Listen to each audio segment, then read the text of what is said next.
हरि जय राम कृष्ण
रूप पाहता लोचनी सुख झाले ओ साजणी तो हा विठ्ठल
टायमाचं कीर्तन आहे म्हणून काय हॅलो हॅलो त्याला शार्प करा फक्त बाकी काय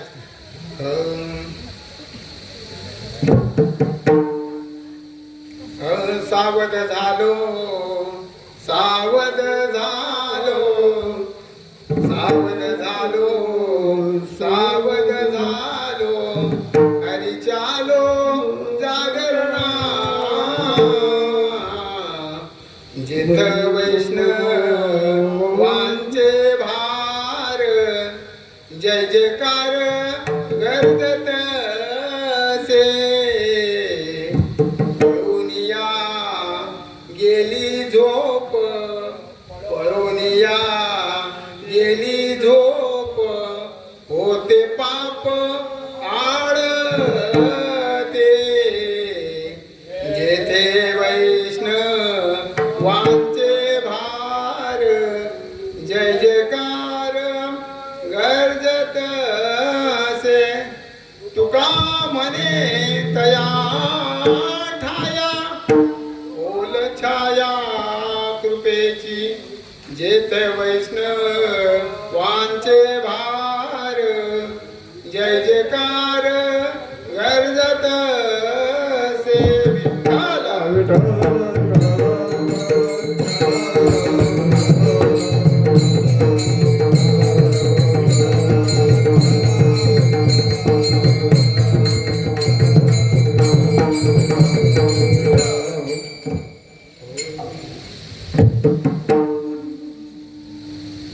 ध्येयं सदा परिभवग्नमदिष्टदोहं तीर्थास्पदं शिवग्रञ्चनुतं शरणं वृत्तात् प्रणीतपालं भवादिपोतं वन्दे महापुरुषते चरणारविन्दं कृष्ण द्वितीयपद पंकजे पंजरान्ते देव मे मानस विश्रुतराजहंस प्राण प्रयाण समयी कफवात पित्तये कंठावरो विदोस्मरणं कृताते अस्माकं गिरिजान्मुखी सचरासना शुद्रं गुहं कोयास्ते विधि विषय भोग रचना निद्रा समाधि स्थिति संचारस्तु पदो प्रदक्षिणा स्तोत्राणि सर्वागिरो यत् यत् कर्म करोमि तप तप अखिलं शंभो तवाराधनं चरण सरोजं सांद्रनीलाभुधावं जगननित पाणि मंडनं मंडनानं तरुण तुलसीमाला कंदरं कंजनेत्रं सदैवलासं विठ्ठलं चिंतया पांडुरंगा करू प्रथम नमन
ओम नमो ज्ञानेश्वरा करुणाकरा दळा तुमचा ज्ञानाला पाहून जावे तर मी काळाकुंत्री काहीच नाही बोलतो वचने एका जन्माचा मनोजम्मा ऋतुदेव जितेंद्रम बुद्धिमतामं वाचत मत्स्वाम श्रीरामदूतं शरणं प्रपद्ये योगदानं सांग अरे जयांचे केलिया स्मरण होय सकल विद्यांचे धर्मते हे जीवंतु श्री चरण श्री गुरुनिते नमस्कार.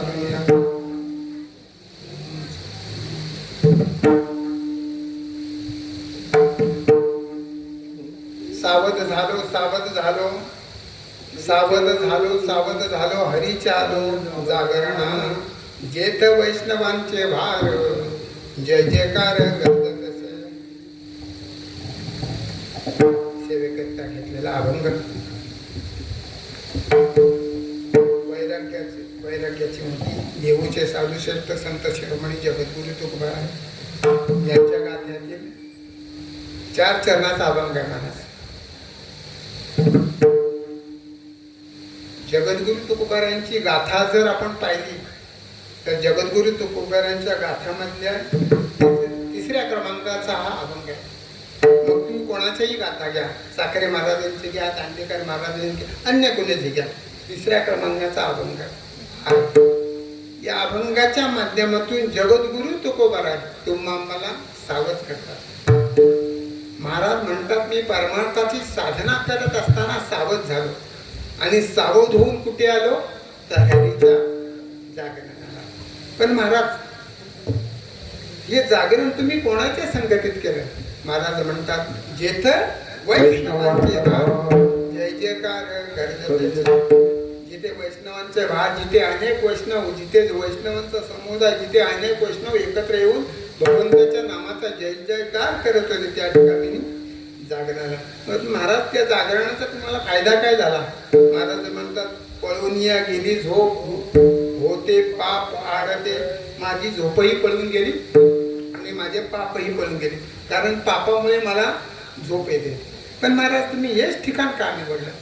महाराज म्हणतात या ठिकाणी कारण संत आमच्यावर कृपा करतात, त्या संतांची माझ्यावर कृपा झाली, त्याच्यामुळे माझे जीवन कृत्य झालं म्हणून मी या ठिकाणावर आलो. असा या अभंगाचा थोडक्यात भावार्थ आहे आणि त्याच्यावर थोडंसं आपल्याला चिंतन करायचं आहे.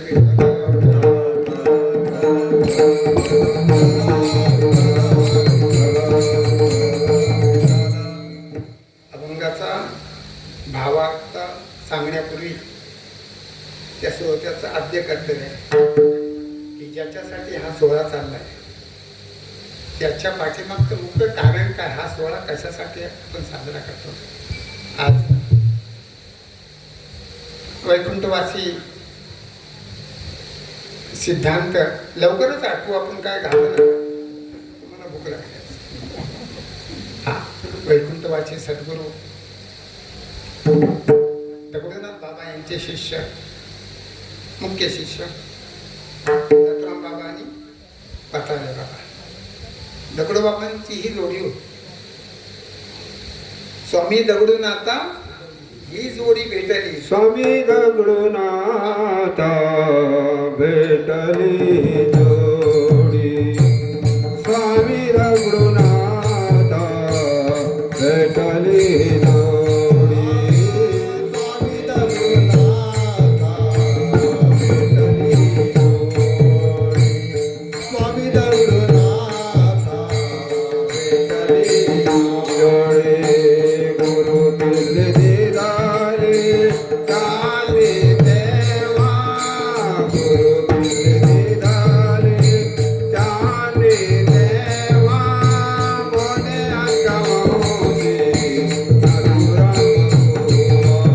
महुआ, मोने अंगमोने अधुरा महुआ. गुरु दिल दीदारे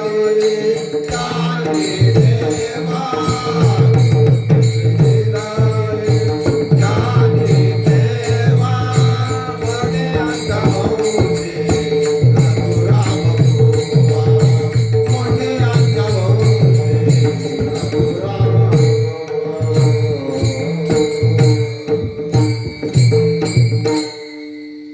दगडूबाबांना ही जोडी भेटली आणि त्यांची आज 53 आहे ना, 53 वर्षात. काय म्हणतात, चालू केलेला उपक्रम जर 12 वर्ष टिकला तर समजायची ती इच्छा त्या भगवंताची. आम्ही प्रयत्न करतो, इच्छा करतो, मी हे करेन ते करेन, काही नाही, पण त्याला परमार्थाची जोड नसेल, भगवंताची जोड नसेल ना महाराज, तर ते शक्य नाही. आज 53 वर्ष झाली, एवढं सोपं नाही. एवढ्या महात्म्याची त्यांची आपण पुण्यतिथी करतो महाराज. त्यांच्याबद्दल सांगायचं तर म्हणतात ना, वाणी अपुरी पडेल. फार साधी, म्हणजे साधी राहणी आणि उच्च विचार हे त्यांचं जीवन होतं महाराज. फार म्हणजे नम्रता त्यांच्या अंगी महाराज, खूप नम्रता त्यांच्या अंगी. माझं त्या दिवशी कोणाशी तरी बोलणं झालं, बाबांबद्दल म्हटलं, एवढी नम्र होतं की महाराज की ते त्यांच्या पायाला हात सुद्धा लावून द्यायचे, वरच्यावर त्या माणसाला झेलायचे. नम्रता, किती ज्ञान महाराज. त्यांच्याकडे बघून एक ज्ञानेश्वरीतली मला एक ओवी आठवते.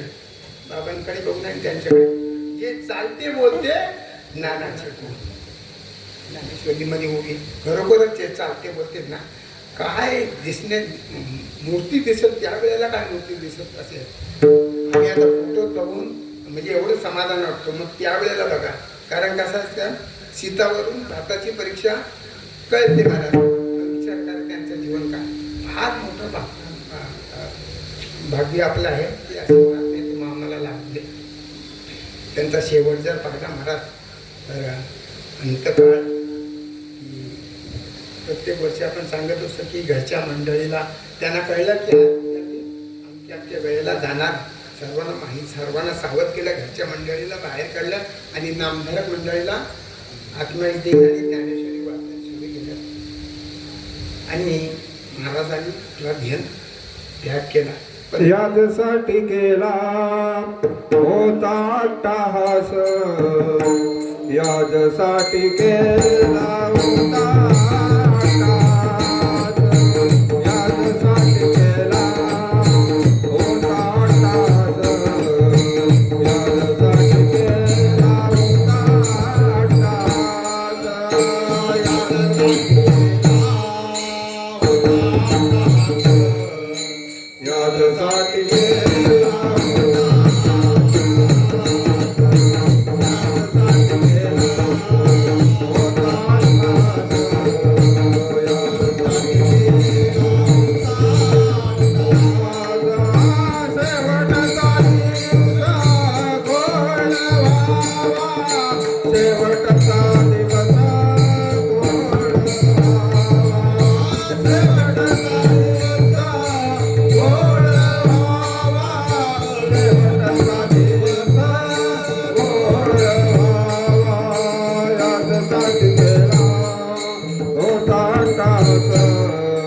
याच्यासाठी केला होता याच्यासाठी केला होता याच्यासाठी केला होता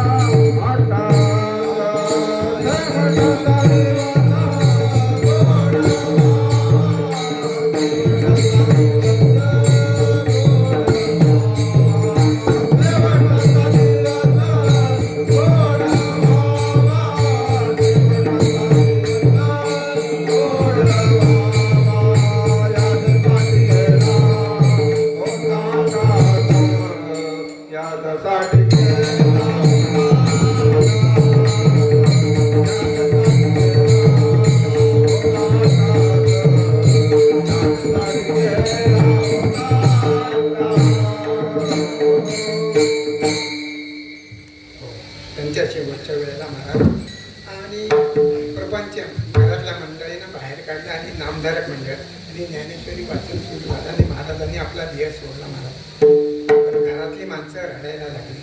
कसा असतो, प्रापंचिक माणसांना साधूचं महत्त्व कळत नाही.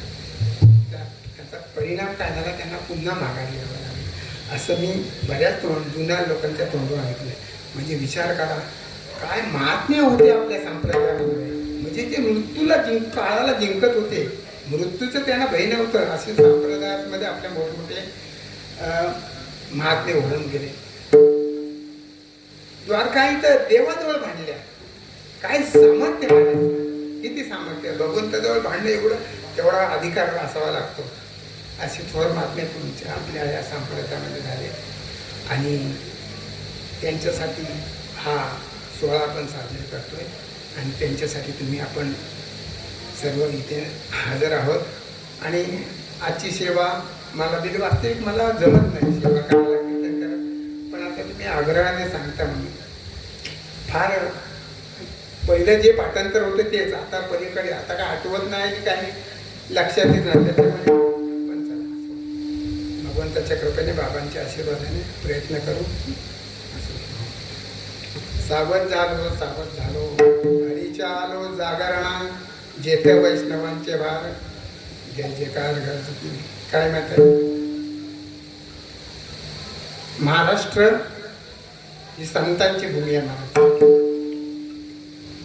आपल्या महाराष्ट्रामध्ये अनेक संत जन्माला आले अनेक संत अवतार आले.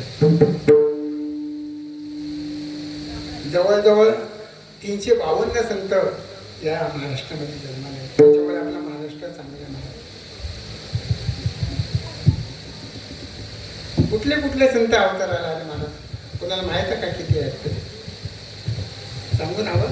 ज्ञानोबा आहे, जगद्गुरु तुकोबा आहे, शांती ब्रह्म एकनाथ, संत नामदेव, संत निळोबा आहे, संत निवृत्तीनाथ, संत सोपान काका, आदिशक्ती ब्रह्मचिंतन मुक्ताबाई, संत जनाबाई, संत सकोबाई, संत मीराबाई, संत राधाबाई, संत कबीर, संत गाडगे महाराज, संत तुकडोजी महाराज, संत सावतामाळी, संत चोकोमाळा, संत गोराकुंबा, संत सेनानागी, कबीर, लतीफ, मोलीन, मुसलमान, नारा, विठा, गोंदा, माता, येसाई, मादाई, साखराई, मिठाई.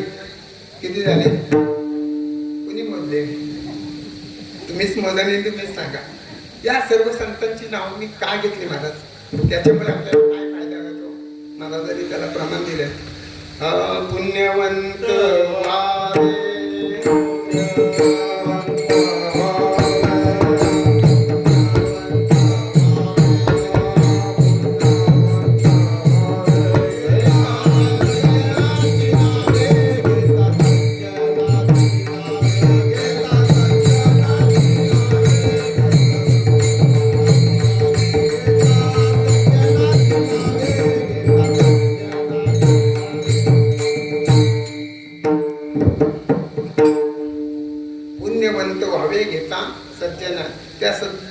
सज्जनांचं नाव घेतलं तुमच्या आमच्या गाठी पुण्यप्राप्त. फक्त पुण्यप्राप्त होतं का महाराज? नाही, आपले दोष शुद्ध जातात. तुका म्हणे पापे जाती संतांची म्हणजे आपले पापही जाते ना दोषही जातात. म्हणून त्या संतांचं नामस्मरण करावं महाराज. काय या संतांचं नामस्मरण करावं? कारण त्यांचे अगणित तुमच्या आमच्यावर उपकार आहेत. कसले उपकार? त्यांनी आम्हाला वेळोवेळी जाग केलं, सावध केलं महाराज. मज निरंतर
जागवलं महाराज. जगद्गुरु तुकोबाने नाही, फक्त अनेक संतांनी तुम्हाला आम्हाला जागवलं महाराज. नामदेव महाराजांचं एक चांगला एक अभंग आहे. आपण काकड्यामध्ये म्हणत होतो, उठा जागे वारे जगमा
माता चुकवा चुकवा जन्माचा जन्ममृत्यूच्या कचाट्यातून तुम्हा आम्हाला सोडवण्यासाठी महाराज त्यांनी तुम्हा आम्हाला जागं केलं आणि या मनुष्य देहाचं महत्त्व पटवून दिलं. वास्तविक हा मनुष्य देह तुम्हा आम्हाला कशासाठी मिळाला आहे? देवे दिला देह भजना मोठा तोया झाला बाधा फाटी. पण महाराज ते आपल्या लक्षात येत नाही. महाराज मला सांगू, मनुष्य देहाचं पहिलं कर्तव्य काय असेल तर भगवंताची प्राप्ती महाराज. पण आपण ते करत नाही, नको नको ते करतो, नको त्या मार्गाने जातो आणि असं करता करता महाराज आपलं आयुष्य संपतं आणि आयुष्य संपल्यानंतर तुमच्या आमच्या लक्षात येते की ज्याच्यासाठी हा देह मिळाला आहे तो फुकट गेला. त्याच्यासाठी जे मिळाला ते केलं नाही करून फुकट गेला. म्हणून या देहाचं महत्त्व आपल्याला कळलं पाहिजे. का साधू संत तुम्हाला देहाचं महत्त्व सांगतात? त्याचं कारण काय?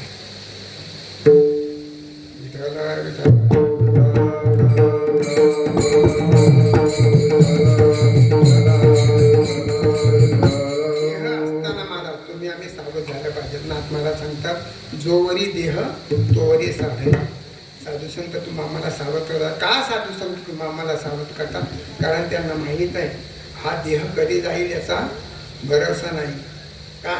महाराजांनी त्याला प्रमाण दिले. क्षणभंगुर नाही भरवसा,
आणि आपला शेवट कसा गोड होईल याच्यासाठी आपल्याला प्रयत्न केला पाहिजे. याच्यासाठी केला शेवटचा दिवस गोड व्हावा. शेवटचा दिवस म्हणजे कुठला दिवस महाराज? आपण ज्या वेळेला मृत्यू पावतो तो शेवटचा दिवस नाही. ज्या वेळेला जीवाची जन्ममृत्यूची परंपरा संपेल तो खरा शेवटचा दिवस नाही. म्हणून त्याच्यासाठी काय करायचं महाराज? भगवंताला शरण गेले पाहिजे. म्हणून शरण जावे सर्व भावे. तो हा संताला शरण गेलो असं या देहाचंच काम. महाराज म्हणतात या देहाचं काय झालं मला आवाज बसला.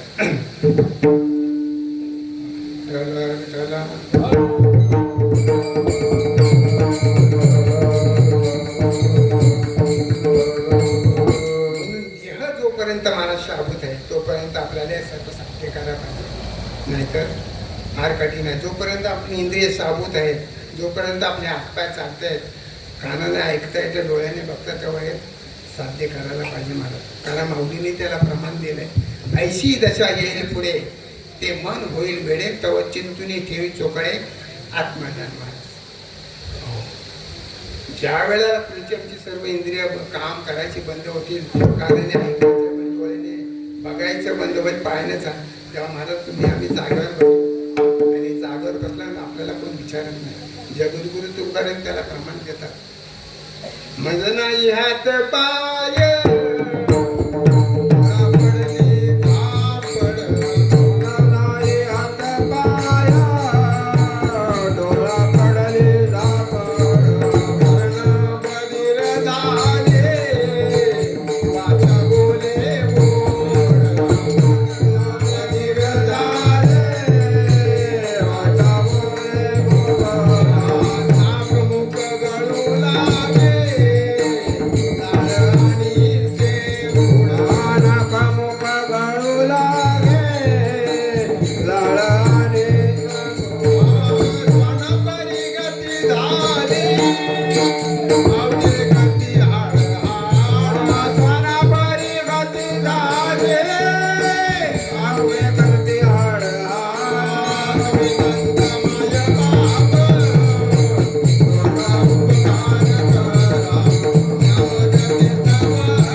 महाराज शरीर आपलं चांगलं आहे, तब्येत चांगली आहे, आयुष्य आपलं आहे तोपर्यंत महाराज साध्य केलं पाहिजे आणि त्याच्यासाठी त्या संतांना शरण भगवंताची प्राप्त करून घेतले पाहिजे. मनहुनी शरण जावे सर्व भावे देवाची. जगद्गुरु तुकोबाला तेच सांगतात तुम्हाला.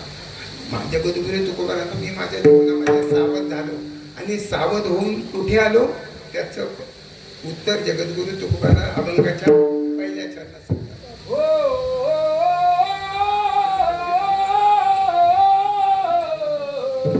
सावध झालं सावध झालं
सावध झालं सावध हरीच्या जागरणाला आलो, देवाच्या भजनाला. हे सर्व कशामुळे झालं? जगद्गुरु तुकोबार मी माझं जीवन म्हणजे मी जीवनामध्ये सावध झालो म्हणून हे सर्व शक्य झालं. जीवनामध्ये मी सावध झालो म्हणून मला परमार्थ करण्याचा माझा विचार. जगद्गुरु तुकोबारांची निळोबारी सुद्धा निळोबारांकडे गावचं कुलकर्णी पद होतं, कुलकर्णी पद, आणि ते सोडून निळोबारा आणि त्याच्यानंतर ते प्रपंचाकडे वळले सुद्धा नाही.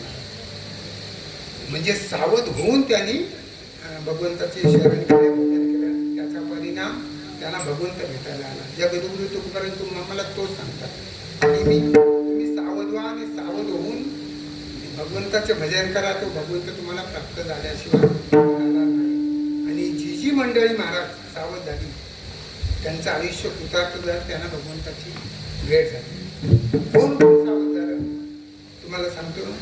पहिलं उदाहरण म्हणजे शबरी. त्या शबरीला कळलं की माझं लग्न ठरलंय आणि माझ्या लग्नासाठी वडिलांनी बोकडाची दावत दिली. काही किती होते ते काय माहीत नाही.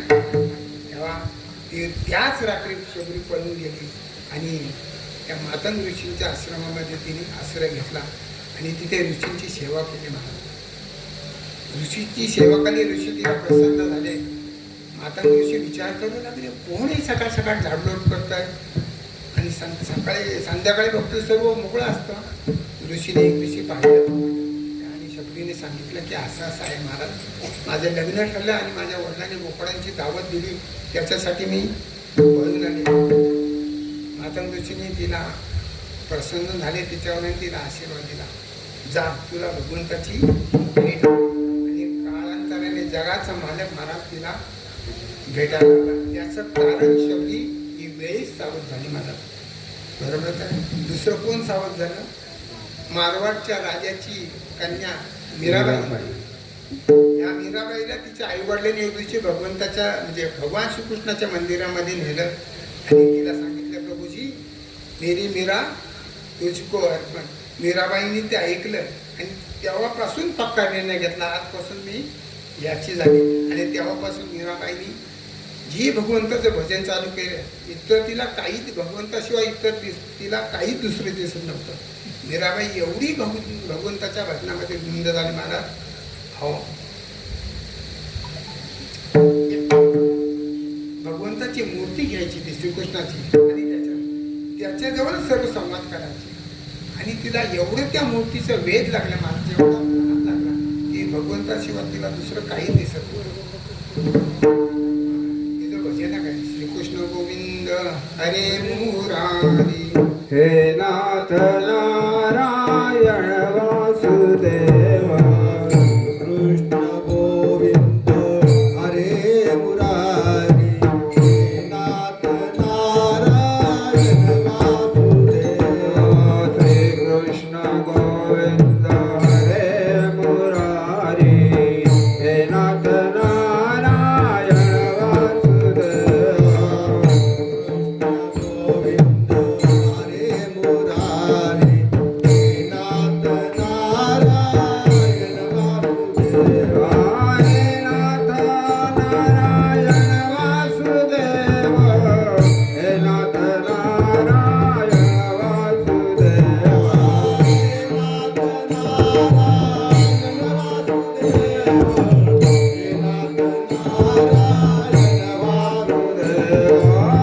नाथ नारायण वासुदेव, हे नाथ नारायण वासुदेव, हे नाथ नारायण वासुदेव, हे नाथ नारायण वासुदेव,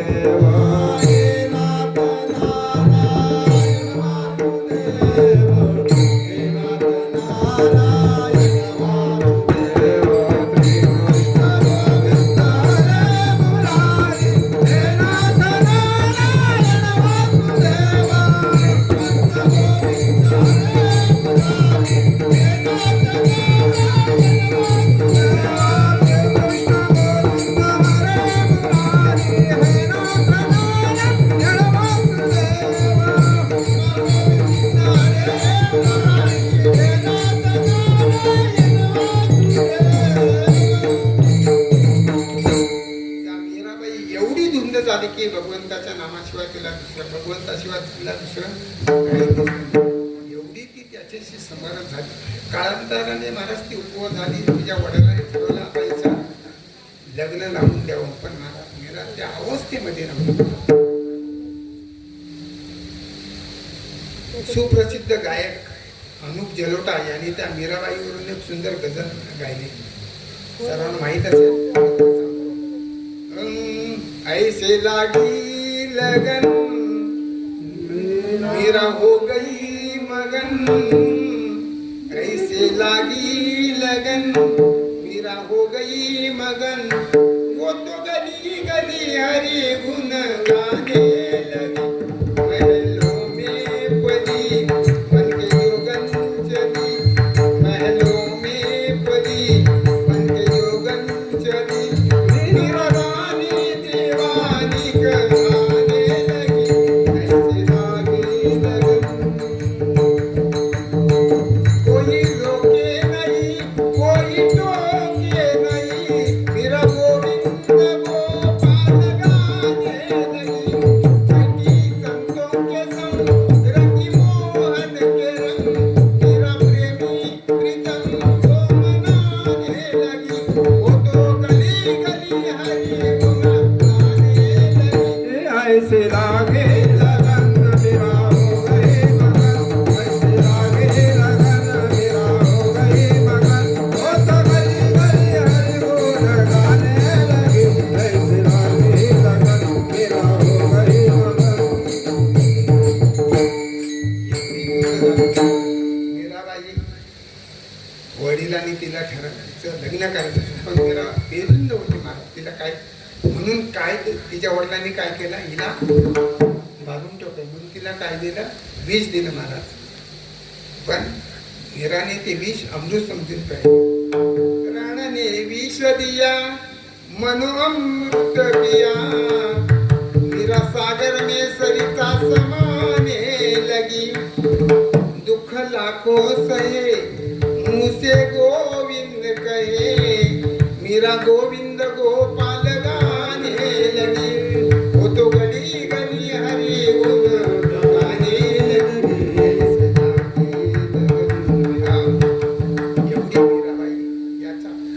परिणाम कशामुळे झाला सर्व?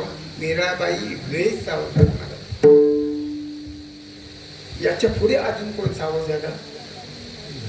ह्या छोटे मोठे सावध झाले महाराज, मोठे मोठे सुद्धा सावध झाले नाही. सावध होऊन आईच्या गर्भामध्ये जपून राहिले. कोण? ब्राह्मणाचे पोर एक खेळाचे झाले. ब्राह्मणाचे पोर एक खेळाचे झाले. ब्राह्मणाचे पोर एक खेळाचे झाले. हे 12 वर्ष लपाल रे.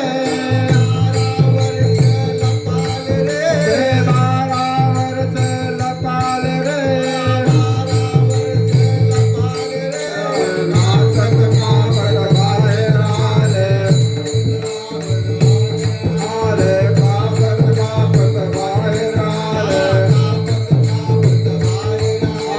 नागवेच्या आवडना पाय. नागवेची पळून गेले रे. नागवेचं पळून गेले रे. ऐक खेळ्या तुझा जिंकले गाजून खेळ खेळ रे. ऐक खेळ्या तुझा जिंकले गाजून खेळ खेळ रे. ऐक खेळ्या तुझा जिंकले गाजून खेळ खेळ रे. ऐक खेळ्या तुझा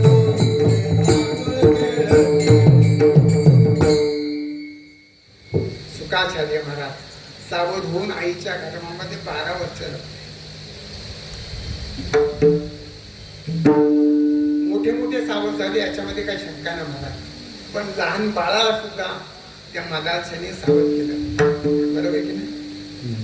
उपदेश मदालसा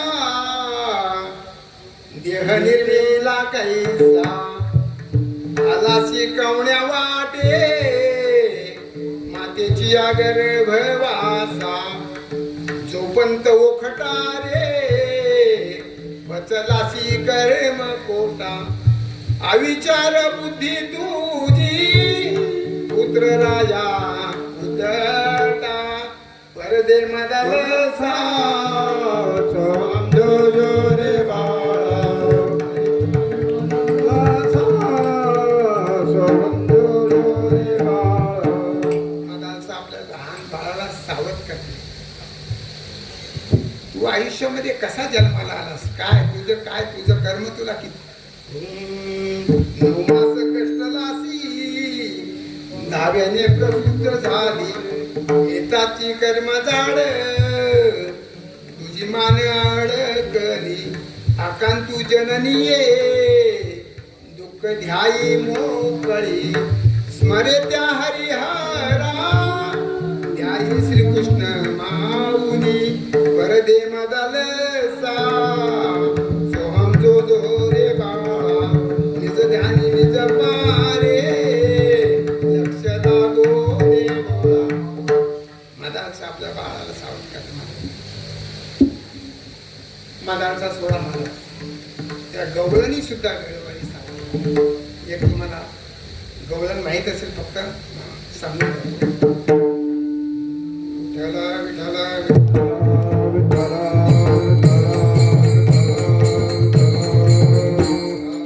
गोविंद घ्या कुणी दामोदर घ्या गे. गोविंद घ्या कुणी दामोदर घ्या. गोविंद नामोरे नामोरा. गोविंद नामोरे नामोरा. तव तव आसती मधुरी जागे. तव तव आसती मधुरी जागे. मधुरी जागे. गोविंद घ्या कुणी दामोदर घ्या गे. गोविंद घ्या कुणी दामोदर घ्या गे. तव तव आसती मधुरी जागे. तव तव आसती मधुरी जागे. मधुरी जागे.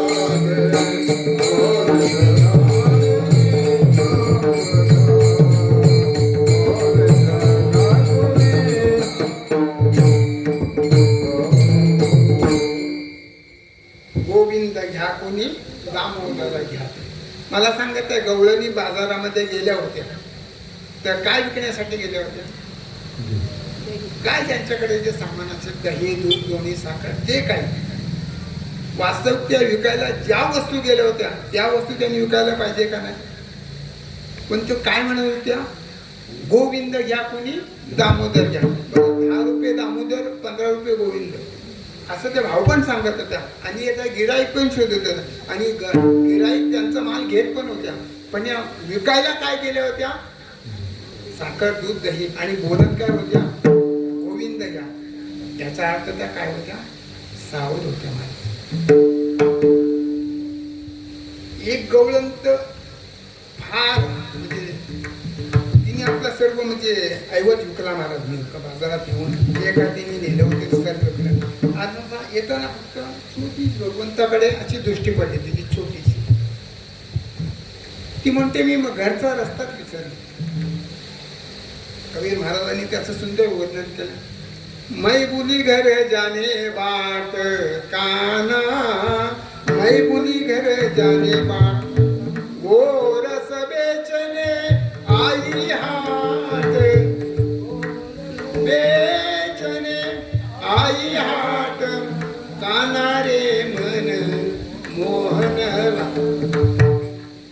दही दूध विकायला गेली आणि येताना फक्त भगवंताची झलक दिसली. ती म्हणते मी घरचा रस्ता विसरली. किती सावध होत्या गवळणी महाराज. एक गवळणी बाजारात सावध होती आणि काही गवळणी घरामध्ये सावध होती महाराज. सुंदर याची गवळण. घरी करीत होते मी कामधंदा, घरी करीत होते मी कामधंदा, तेथे मी गडबडली रे, तेथे मी गडबडली रे. नको वाजवू श्री हरी मुरारी, नको वाजवू श्री हरी मुरारी, नको वाजवू श्री हरी मुरारी. तुझ्या मुरलीने तान पुकारले रे, तुझ्या मुरलीने तान पुकारले रे. नको वाजवू श्री हरी मुरारी, नको वाजवू श्री हरी मुरारी. अशी अनेक मंडळी महाराज त्यांच्या जीवनामध्ये सावध झाली. त्याचा परिणाम त्यांना भगवंताची प्राप्ती झाली. जगद्गुरू तुकाराम आम्हाला तेच सांगतात. मी माझ्या जीवनामध्ये सावध झालो आणि सावध होऊन कुठे आलो? हरीच्या जागरणाला आलो. पण महाराज, तो हरीचा जागर तुम्ही कोणाच्या संगतीत केला? हेच जगद्गुरू तुकाराम आम्हाला सांगतात अभंगाच्या दुसऱ्या चरणात. तेथे वैष्णवांचा भार, तेथे वैष्णवांचा भार, तेथे वैष्णवांचा भार, तेथे वैष्णवांचा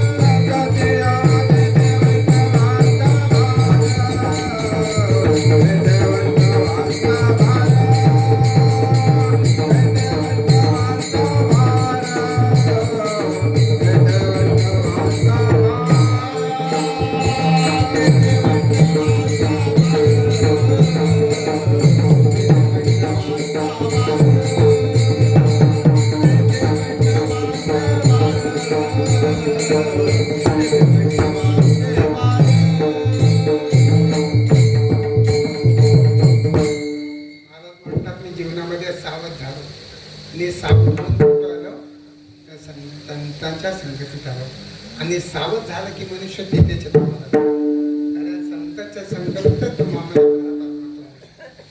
त्याच्यामुळे तुम्हाला सावध व्हायला पाहिजे. कशा कशासाठी सावध व्हायचं मला?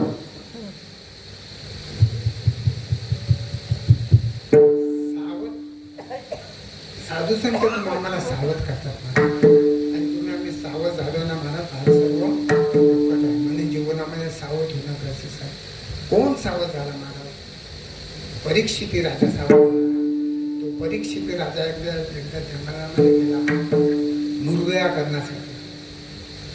आणि बराच वेळ झाला महाराज, बराच वेळ झाला. आणि त्याला तहान लागली म्हणून तो ऋषीच्या आश्रमात ऋषींच्या आश्रमात गेला तर ऋषी ध्यानस्थ बसले होते. आता ऋषीचे कधीही ध्यानस्थ बसतात. ऋषींचं कामच आहे ते.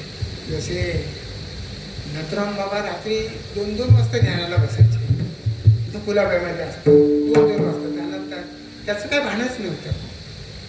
तशी ते ऋषी ध्यानाला बसले होते. साधूला वाटलं की हे ढोंग करतंय. कारण झोपी गेलेल्या माणसाला उठवता येतो, पण जो ढोंग करत असतो त्याला उठवता येत नाही. राजाला वाटलं हे ढोंग करतायत. म्हणून राजाने काय केलं, तिथे एक मेलेला सर्प होता तो त्यांच्या गळ्यात टाकला आणि निघून गेला. काळांतरांच्या परीक्षितींचा मुलगा काय त्याचं नाव शृंगी, तो तिथे आला आणि त्यानं पाहिलं की माझ्या वडिलांच्या गळ्यामध्ये कोणीतरी साप टाकलाय. त्यांनी तात्काळ लगेच छाप दिला की जो कोणी माझ्या वडिलांची अवहेलना केली तो 7 दिवसामध्ये सर्प चावून मृत्यू होईल. असा शाप दिला मला. काळांतराने ते ऋषी काय ऋषी ते ध्यानावर आल्याने त्यांनी विचार झालेला सर्व हकीकत त्यांना सांगितलं. म्हटलं काय झालं? म्हटलं असा असा प्रकार झाला. कोणतरी एक राजा आला होता आणि त्याने तुमच्या गळ्यामध्ये असा मेलेला सर्प टाकला म्हणून मी त्याला शाप दिला. त्या ऋषीने अंतकरणापासून असं ध्यान केलं आणि बघतो तर परीक्षित राजा आहे. म्हटलं दानशूर राजा आहे, याच्यामुळे आपण आज जंगलामध्ये जे सुरक्षित आहोत ते याच्यामुळे. आणि तो त्याला शाप दिला. बरं आता शाप दिला तर त्याला निदान जाऊन सांग तरी की तू 7 दिवसामध्ये मरणार आहेस. म्हणून त्यांनी त्यांच्या सेवकाला पाठवलं आणि सांगितलं की महाराज असं असं झालं, तुम्ही ज्या ऋषींच्या आश्रमात गेलात तिथे तुम्ही नको ते काम केलं, त्याच्यामुळे त्या ऋषीच्या मुलांनी तुम्हाला शाप दिला. त्यावर तुम्ही 7 दिवसात मरण पावणार. परीक्षित राजाला चिंता वाटू लागली. महाराज काय करायचं आता, करायचं काय? म्हणून त्यांनी अंतकरणापासून भगवंताचा दावा केला.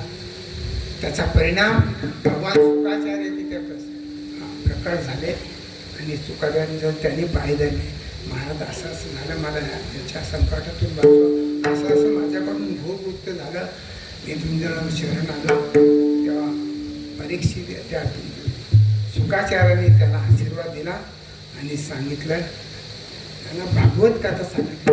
त्याचा परिणाम महाराज शुक्राचार्य परीक्षित राजा त्या सर्पाची वाट बघितला, म्हणजे मृत्यूची वाट बघत राहिला. मृत्यूचं त्याला भय राहिला. हे कशामुळे झालं? मला संतांच्या संगतीमुळे.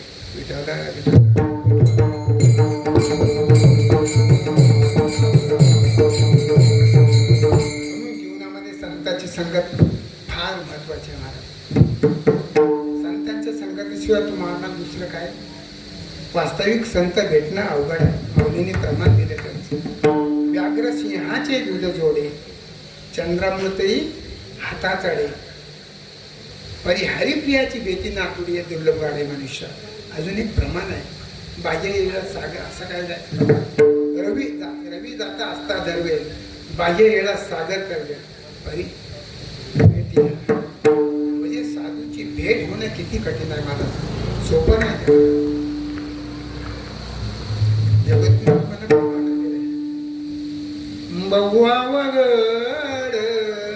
आये संत,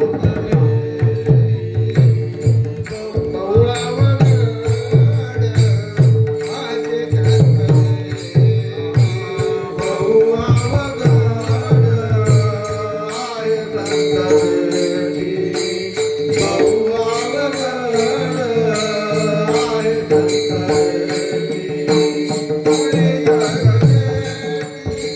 करुणा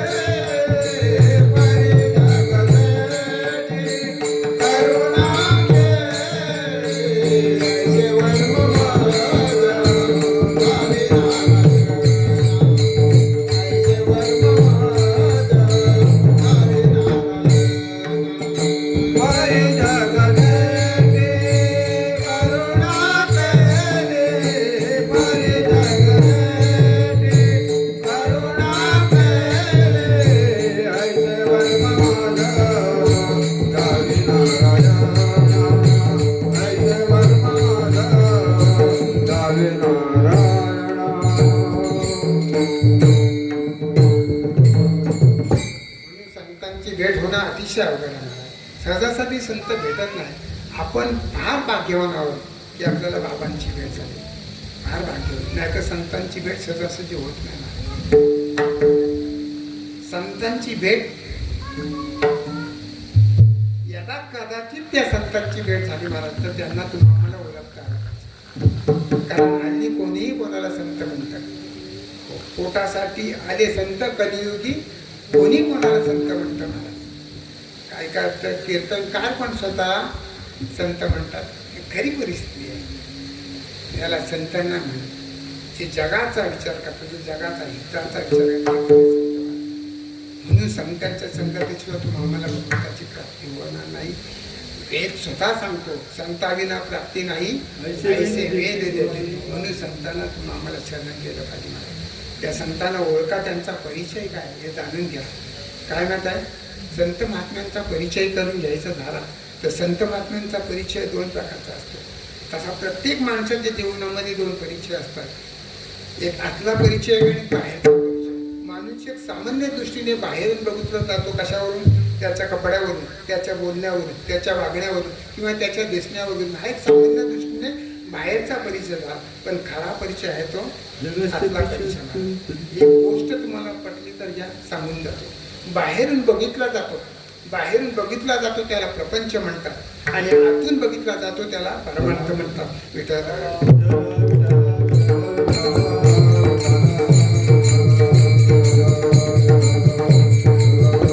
संतांची भेट. संत हे कसं ओळखायचं तर जे स्वस्वरूपाच्या ठिकाणी जाग्या म्हणजे नेहमी जगाचा विचार कर, जगाचा हिचा विचार त्यांना त्या संतांना शरण जा महाराज.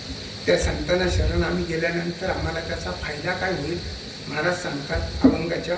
पळून गेली झोप, पळून गेली झोप, पळून गेली झोप, पळून गेली झोप,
महाराज म्हणतात मी त्या संतांच्या संगतीत गेलो त्यामुळे माझी झोपही गेली आणि माझं पाप होतं तेही गेलं.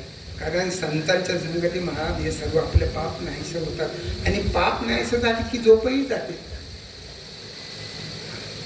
आपल्याला झोप काय येते त्याच्या पाठीमागचं कारण आपल्याला आपले पाप. आता तुम्ही आम्ही कीर्तनामध्ये झोपतो याच्या पाठीमागचं कारण काय आपलं पाप आहे महाराज. कितीतरी अनुभव म्हणजे माझा स्वतःचा अनुभव सांगतो. मी स्वतः झोपलो कीर्तनात. एक 15-20 दिवसापूर्वी आमच्याकडे एक सप्ताह झाला महाराज ते वाजवायला पहिला दिवस आणि महाराजांनी नामपर अभंग घेतला पहिल्या दिवशी. नामाचा महिमा सांगायचा ना पहिल्या दिवशी. नामपर अभंग घेतला आणि महाराजांनी विषयाला सुरुवात जे केली तो विषय वेगळा आणि अभंग वेगळा. माझ्या सर्व ते डोक्यावरून जात होते. त्याचा परिणाम मला काय झाली, झोप येते ती मला. बरं झोप आली तर माणूस थोडासा बाजूला व्हायला पाहिजे की नाही. मी जाऊन नेमका महाराजांच्या पुढे असा बसतो तिथं, म्हणजे त्यांना दिसायला. हे कशामुळे झालं महाराज? माझ्याकडे असणाऱ्या त्या पापामुळे मला झोप. पण ही झोप संतांच्या संगतीत गेल्यावर नाही. ही झोप कोण आहे माहिती का महाराज? एखादा माणूस जर सारखा सारखा झोपत राहिला, सकाळ संध्याकाळ सतत जर झोपत राहता, आपण त्याला काय म्हणतो, ह्याला काय सुचले? कोणतरी बोललाय ते अवध्यासा. आपण म्हणतो ना, काय याला अवध्यासारखा सारखा झोपतो. आणि झोप ही खरोखर अवध्यासाच आहे महाराज. ही कोणाची बायको आहे माहिती आहे का झोप? त्या कुंभकर्णाची. तिचं नाव निद्रा देवी आहे. जेव्हा भगवान प्रभू रामचंद्राने त्या कुंभकर्णाला वध केला ना, कुंभकर्णाचा, तेव्हा त्या निद्रा देवीला कळलं की माझ्या पतीला याने मारलं, म्हणून ती त्याचा बदला घेण्यासाठी धावत आली. भगवान प्रभू रामचंद्राने तिला पाहिलं. ते भ्यायले, म्हटलं हे काय शाप देते की काय आता? पण ती जवळ आली आणि सांगितलं, हे रामा घाबरू नकोस.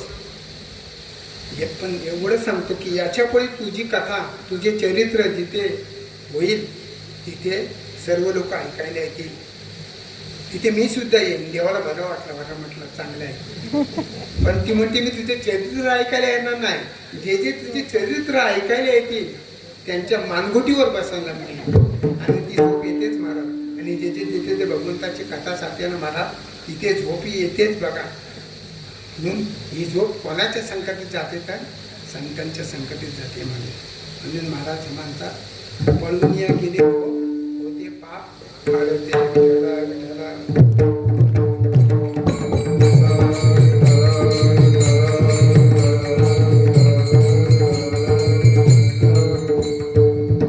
महाराज म्हणतात, पळून या गेले होते पाप काढते.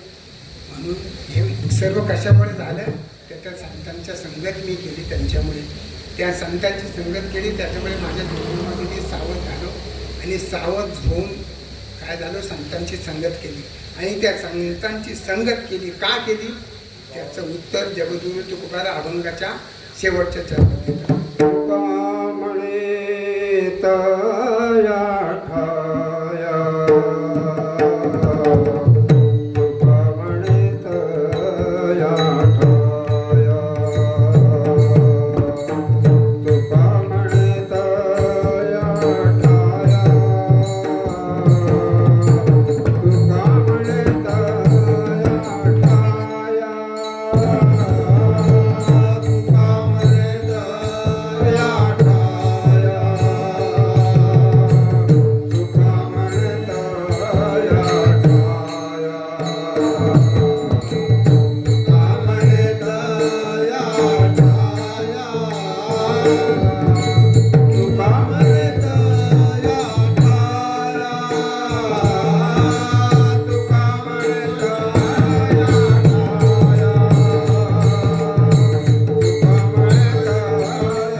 तुका म्हणे तया ठाया ओल छाया कृपेची.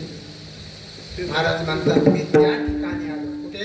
संतांच्या ठिकाणी आलो आणि त्या संतांनी माझ्यावर कृपा केली महाराज. आणि संतांची कृपा झाल्याशिवाय महाराज तुमचे आमचे जीवन हे सार्थकी लागणार नाही. म्हणून संतांची कृपा होणं फार गरजेचं आहे महाराज. त्या संतांची कृपा एकदा झाली महाराज तुमचं आमचं जीवन कृतार्थ होतं, परिपूर्ण होतं आणि स्वप्नातले सर्व मनोरथ पूर्ण करतात. निळोबरांचा एक अभंग आहे, पूर्ण केला पूर्ण केला पूर्ण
माझं जीवन परिपूर्ण झालं, त्या संतांची भेट झाली. निळोबार जसा आपला अनुभव सांगतात तसं जगद्गुरु तुकोबाला सुद्धा सांगतात की माझ्या जीवनामध्ये मी सावध झालो आणि सावध होऊन कुठे आलो होतं, हरीच्या जागरणाला आलो.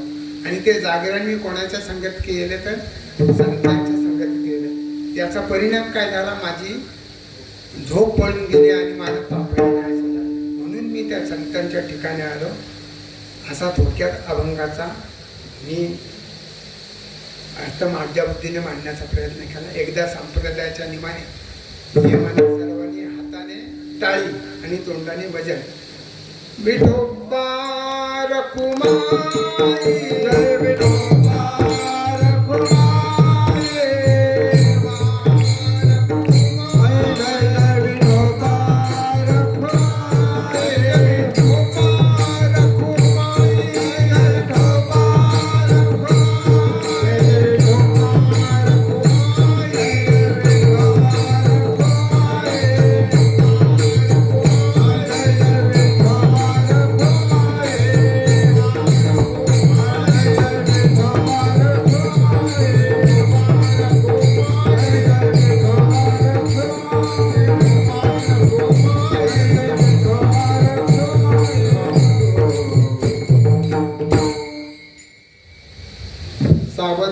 सावध झालो हरीच्या आलो जागरणा.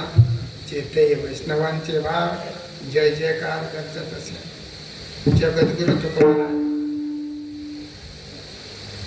तुम आम्हाला सावध करता, तुम आम्हाला सावध करता. त्याच्याबद्दल संपूर्ण जगाला जी मुख्य मंडळी आहेत महाराज त्या सर्वांना सावध करतात. जी जबाबदार व्यक्ती आहे त्यांना सावध करतात. आज आपण बघतोय जबाबदार व्यक्ती जर सावध नसेल तर मला बाकीची त्यांच्या मार्गावर पावलावर पाऊल ठेवतात. आज मग ती जबाबदारी व्यक्ती कुठलीही असो, मला सामाजिक क्षेत्रातलं असो, प्रपंचिक असो, परमार्थिक असो किंवा अन्य कुठलीही असो, प्रत्येक माणसाला जगद्गुरु तुकोबारा सावध करतात. जगद्गुरु तुकोबारांनी जेव्हा जगद्गुरु तुकोबारांना शिवाजी महाराजांनी नजराना पाठवला तेव्हा जगद्गुरु तुकोबारांनी त्याचा स्वीकार नाही केला. त्यांनी राजांना सांगितलं हे धन जनतेचं आहे, ते त्यांना द्या. त्यांना तिथं सावध केलं. मला मी घेऊन काय करू. तुम्ही आम्ही व्यवहार करताना सुद्धा जगद्गुरु तुम्ही सांगितलंय कसं सावध केलंय. जोडून धन उत्तम व्यवहारे उत्तम व्यवहाराने धन. तिथं आपल्याला सावध केलं. कसंही धन मार्गाने मिळालं धन पचत. म्हणून प्रत्येक जबाबदार व्यक्तीला मला सावध केलं. कारण त्या जबाबदार व्यक्तीवर सर्व समाजाची धुरा अवलंबून असते. आज आपल्या राजकारणामध्ये बघतो मोदी साहेबांनी कितीतरी पंतप्रधान झाले पण कोणाची ताप नव्हती राम मंदिर चालू करायची. पण बघा कसा कोणाशी कसं बोलावं ना ह्याला सावधगिरी म्हणतात. कारण सावध नसते झाले मला आणि कुठला तरी वेगळा निर्णय घेतला तर समाजाने त्यांना नावं ठेवली असती मला. म्हणून समाज जबाबदार व्यक्तीने विचार निर्णय घेताना फार विचार करून घ्यावा नाही. कळला का. असो मला जेवढं सांगता आलं तेवढं सांगितलं. चांगलं असो नाही असो काय ते तुमचं करावी तेवढी केली. कटकट वाकडी केली तरी अजूनही हे बोलणं पण त्यांचंच आहे. म्या बोलविला वेदू बोले म्या चालविला सूर्य चाले म्या आलविला प्राण आले जो जगासी भगवंताच्या इच्छेने तुम्ही पक्षाची आपण आले ज्याच्या सत्ते राहिले हंता मग कोटी बोलवणारा तोच आहे. बाबा आहेत बोलवणारे. ते तुमच्या आमच्या हृदयामध्ये बसले. म्हणजे हृदयी सद्गुरु त्यांना तिथंच स्थान ठेवा महाराज. स्थान जिथं त्याचं त्याला आहे तिथंच बरं वाटतं महाराज. म्हणून महाराज माऊलीने त्याला प्रमाण दिलं ना मजे हृदय सद्गुरू जेणे तारेला हा संसार म्हणून विशेष आज्ञा करून त्याला इथेच ठेवा. म्हणून जगद्गुरूजवळ तुम्ही आम्हाला सावध करता. आणि ज्या संतांनी तुम्ही आम्हाला सावध केल्या महाराज त्यांचं एकदा आपण सर्वांनी आनंदाने भजन करूया. ज्ञानोबा माऊली तुकाराम